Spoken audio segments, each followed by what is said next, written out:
अफगानिस्तान और पाकिस्तान के बीच में जो भी समस्याएं चल रही हैं उसमें एक लेटेस्ट मोड़ जो आया है वो है अफगानिस्तान के 3 क्रिकेटर्स जो हैं पाकिस्तान की एयर स्ट्राइक में मारे गए हैं। इसके कारण अफगानिस्तान में पूरी तरीके से जो है शोक तो व्याप्त है, लेकिन उसके जो रिवर्बरेशंस हैं वो क्रिकेट कम्युनिटी में भी फील किए जा रहे हैं। वर्ल्ड ओवर जो क्रिकेटर्स हैं उन्होंने इस अटैक की निंदा की है। इवन डोनाल्ड ट्रंप जो कि प्रेसिडेंट ऑफ यूनाइटेड स्टेट हैं उनके द्वारा भी पाकिस्तान और अफगानिस्तान के बीच में जो विवाद है उसके बारे में कई कमेंट पारित किए हैं और उन्होंने कहा है कि इसकी जड़ जो है हो सकता है इस्लामाबाद यानी पाकिस्तान की वजह से हो रहा हो। ये जो समस्या है आपको पहले हमने बताई है हमारे टेलीग्राम चैनल पर, जब हम इंटरव्यू के बारे में जो सीरीज कंडक्ट करते हैं उस पर भी हमने इसको डिटेल से समझाया है।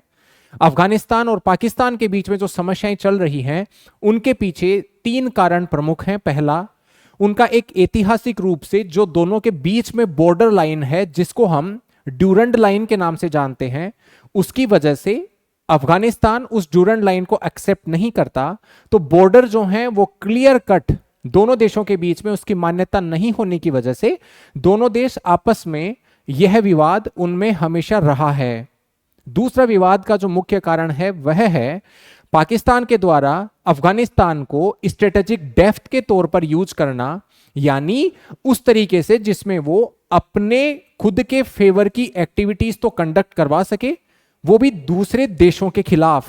जैसे 1979 में सोवियत यूनियन ने जब अफगानिस्तान को इन्वेड किया, उस समय पाकिस्तान ने अफगानिस्तान या फिर तालिबान या फिर उनसे पुराने जो मुजाहिदीन के फाइटर्स थे उनका इस्तेमाल किया था।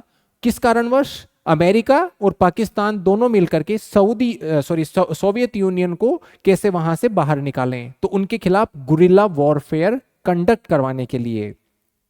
तीसरा कारण आप बता सकते हैं, तालिबान का जब निर्माण हुआ तो उस समय कई सारे जो फाइटर्स थे तालिबान के साथ में जुड़े हुए या तालिबान के पूर्व के ऑर्गेनाइजेशन से जुड़े हुए, उन्होंने तहरीक ए तालिबान पाकिस्तान नाम का, जिसको पाकिस्तान तालिबान के ग्रुप से भी जाना जाता है, जो कि पाकिस्तान के खैबर पख्तूनख्वा प्रांत जो है उससे जुड़ा हुआ है, वहां पर अपना बेस बनाया। वहां की जियोग्राफीज का फायदा लेते हुए पाकिस्तान के साथ में जो उनके स्टेट के विरुद्ध, यानी पाकिस्तान का जो राज्य का सेटअप है उसके विरुद्ध उन्होंने गुरिल्ला वॉरफेयर की टैक्टिक अपनाई, टेररिस्ट एक्ट्स को कंडक्ट किया, और वो जो हैं पाकिस्तान के आज आस्तीन के सांप की तरह जो हैं समस्या खड़ी कर रहा है। तो 3-4 कारण आप बता सकते हैं पाकिस्तान और अफगानिस्तान के बीच की समस्याओं के। अब हम वापस आते हैं क्रिकेटर्स की मुद्दे पर। तो क्रिकेटर्स की जो हत्या हुई है वह पाकिस्तान की एयर स्ट्राइक में उनकी जान चली गई। तो अफगानिस्तान ने इसकी भूरी भूरी जो है वो निंदा की है, और जो 3 देशों के बीच में होने वाली सीरीज थी, पाकिस्तान, अफगानिस्तान और श्रीलंका के बीच में T20 इंटरनेशनल्स खेले जाने थे ट्राईलेटरल सीरीज के तहत, अब वो निरस्त कर दिया गया है। अफगानिस्तान उसमें हिस्सा नहीं लेगा।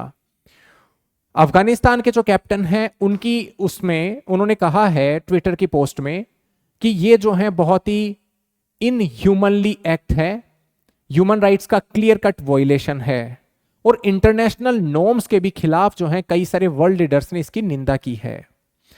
एक बड़ा अलाप जो है वो पाकिस्तान इसके बारे में हमेशा बोलता है, और वो ये है कि क्या भारत की तरफ से तालिबान का या अफगानिस्तान में जो इस समय शासन है उसका उपयोग भारत के खिलाफ हो रहा है, पाकिस्तान के खिलाफ हो रहा है क्या? तो आप जब इस टॉपिक को तैयार करते हैं अपने आरएएस या आईएएस के इंटरव्यूज के रेस्पेक्ट में या फिर मेंस के रेस्पेक्ट में, तो आपको 2-3 एंगल वहां पर समझने की जरूरत है क्यों पाकिस्तान इंडिया का नाम ले रहा है।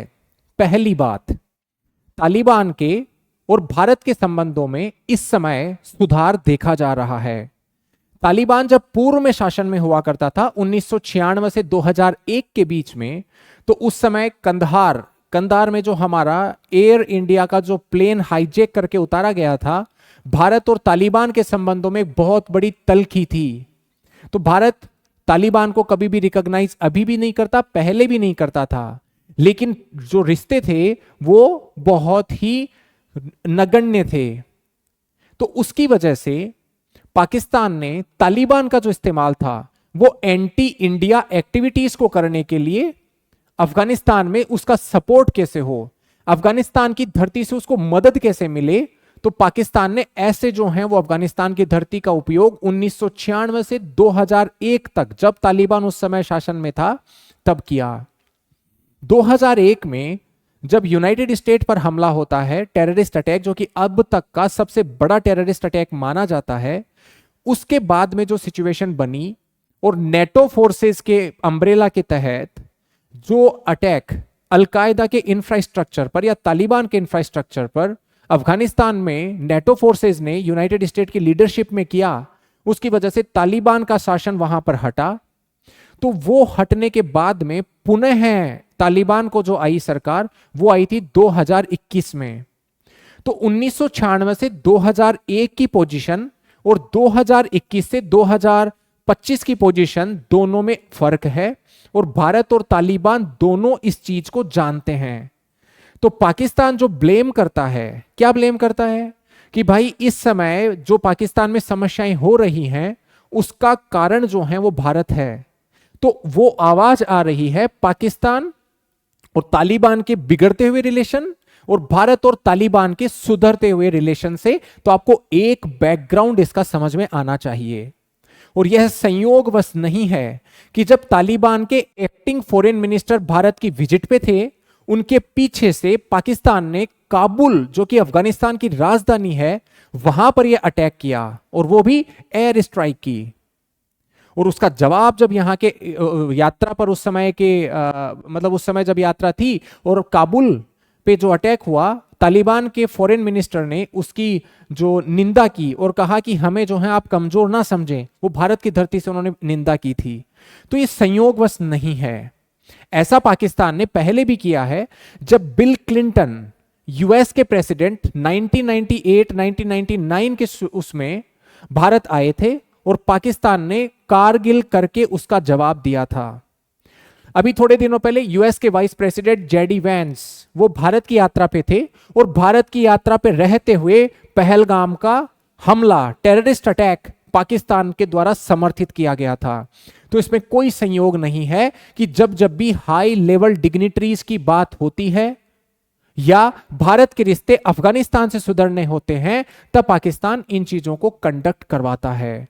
तो उसकी सुगबुगाहट का आपको पता होना चाहिए, ये बात क्यों कही जा रही है। यानी डेप्थ में अगर आप कोई चीज को समझे ना, तो पहला तो आपको आइडिया ये आना चाहिए कि बात क्यों कही जा रही है, कि क्या भारत उसके पीछे कोई कारण है।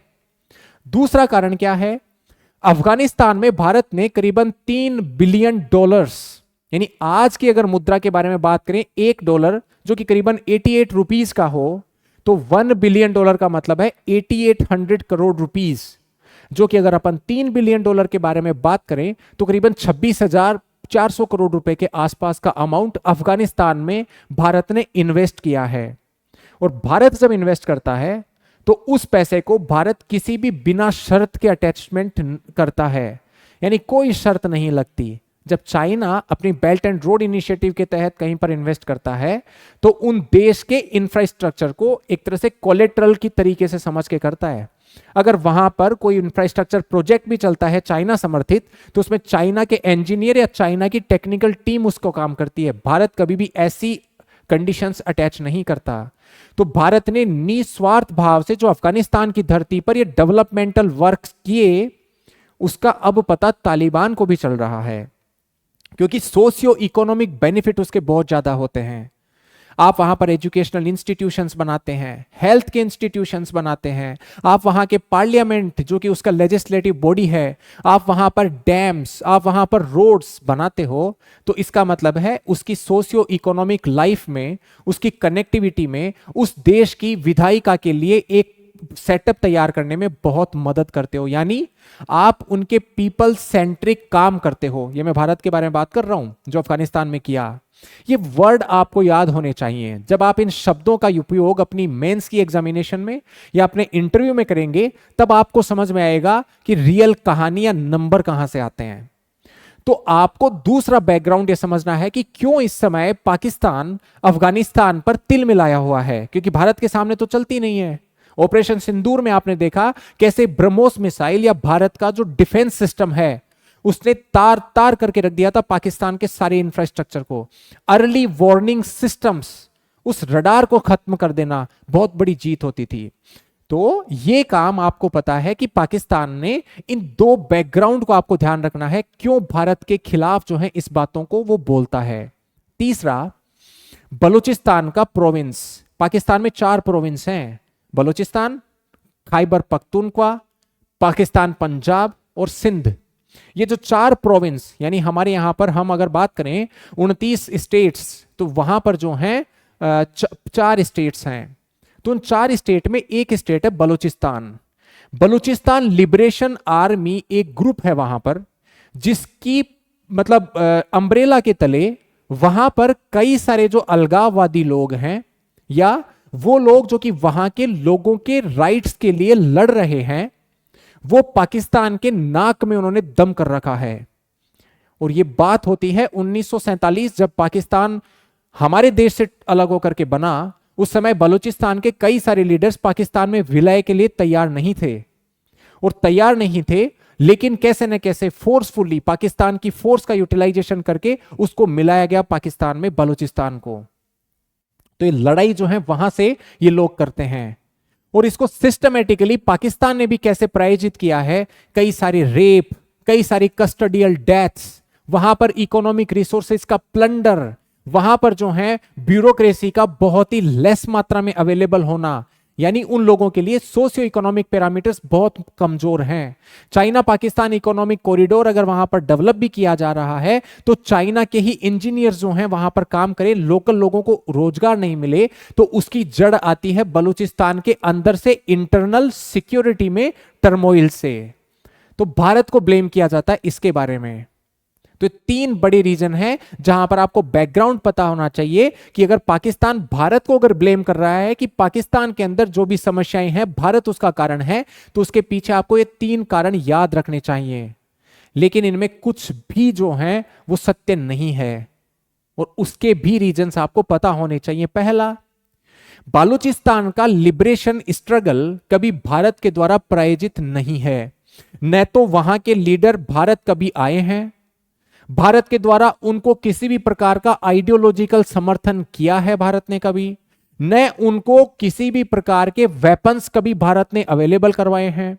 यानी यहां पर अगर कोई भी टेररिस्ट आते हैं ना, तो उनके पास सैटेलाइट फोन्स, उनके पास वेपनरी, उनके पास हार्ड जो जियोग्राफीज में रहने की जो ट्रेनिंग्स हैं वो वहां की आर्मी के द्वारा करवाया जाता है, जिसको कहते हैं स्टेट स्पॉन्सरशिप ऑफ टेररिज्म, यानी आतंकवाद को वहां के राज्य के द्वारा दिया गया सपोर्ट। भारत में ऐसा नहीं है। भारत ने या वहां पर जो भी वेपन्स यूटिलाइजेशन होते हैं, आज तक भी किसी भी वेपन के ऊपर इंडिया मेड या इंडिया की किसी भी कंपनी या इन लोगों का भारत के साथ में कोई भी कनेक्शन सामने नहीं आया। तो भारत का एंगल हो कहां से सकता है पाकिस्तान के ट्रबल्स में? पाकिस्तान को खुद ही जो है वो टूटने के कगार पर खड़ा है। पहला, आप इस तरीके से अपना लॉजिकल आंसर देंगे। दूसरा, आप ये कहें कि खैबर पख्तूनख्वा जिसकी बॉर्डर जो है ज्यादातर अफगानिस्तान से मिलती है, यहां पर विवाद दोनों देशों के बीच में डूरंड लाइन को लेकर के है, जो कि पुराने समय यानी 1947 के आसपास से चलता आ रहा है। तो इसमें भारत की कहां से लेन देन?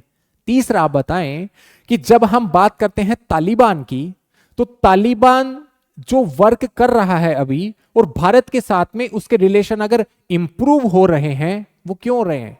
क्योंकि तालिबान को भी पता है उनको अगर सत्ता में लंबे समय तक रहना है तो वो तब ही रह पाएंगे जब अफगानिस्तान की जनता का वो भला करेंगे, जब उनके जनता के सामाजिक और आर्थिक जो जिंदगी है, पैरामीटर्स हैं जिंदगी के, उनमें आमूलचूल परिवर्तन लाएंगे। और आएंगे कहां से? वो अफगानिस्तान को कनेक्टिविटी भी चाहिए, सेंट्रल एशियन कंट्रीज से हो सकता है, छबहार पोर्ट के माध्यम से भारत से ये रिलेशन हो सकते हैं। और वो जानते हैं भारत का पीछे जो बैकग्राउंड रहा है, $3 बिलियन से ज्यादा का इन्वेस्ट भारत ने किया है। तो आज उसी प्रकार के रिलेशन तालिबान हमसे रखना चाहता है। तो अगर कोई कंट्री हमारे से अच्छे रिलेशन रखना चाहता है तो हम क्यों नहीं करना चाहते उससे रिलेशन? इसलिए भी आप बताएं कि यह भी रीजन है जिसकी वजह से भारत का एंगल या भारत के बारे में अगर कोई कहे ना कि क्या भारत को ब्लेम किया जाना चाहिए, ये वहीं पर ही खारिज हो जाती है बात। तो इस प्रकार के आप आंसर देंगे अपने, चाहे वो यूपीएससी का इंटरव्यू हो, चाहे किसी भी स्टेट पब्लिक सर्विस कमीशन के जो हाईएस्ट लेवल एग्जामिनेशन होते हैं उस स्टेट के, उनके इंटरव्यूज में आपको मेंस के आंसर लिखने में भी बड़ी मदद इनसे होती है। हमारा टेलीग्राम चैनल आप अगर ज्वाइन करते हैं तो इसके रिलेटेड आपको कई सारे जो ऑडियो लेक्चर्स होते हैं वो भी सुनने को मिलते हैं। हमारी यूट्यूब के चैनल पर करंट अफेयर्स के हिंदी में, इंग्लिश में, ये सारे के सारे जो मुद्दे हैं वो आपको समझाए जाते हैं। तो आपको अगर ऐसे लेक्चर्स अच्छे लगते हैं तो आप इनको लाइक करें, हाइप करें, इनको सब्सक्राइब करें। चैनल जब सब्सक्राइब करते हैं तो आपके जो हम वीडियोस अपलोड करते हैं उनके नोटिफिकेशंस आपको मिलते हैं। अच्छा लगता है तो आप फिर से उनको लाइक कीजिए। हमारी एप्लीकेशन डाउनलोड कीजिए। अभी दिवाली पर 50% ऑफ चल रहा है। कोई भी अगर आपको वहां पे कोर्स खरीदना है तो आप कोर्स खरीद सकते हैं। टेस्ट सीरीज हो, आपको इंटरव्यू का चाहिए, आपको मेंस की जो है आंसर राइटिंग में मदद चाहिए, सब कोर्सेज अवेलेबल हैं। आप हमारा टेलीग्राम चैनल जो है वो ज्वाइन कर सकते हैं। आज के लिए इतना ही। Thank you very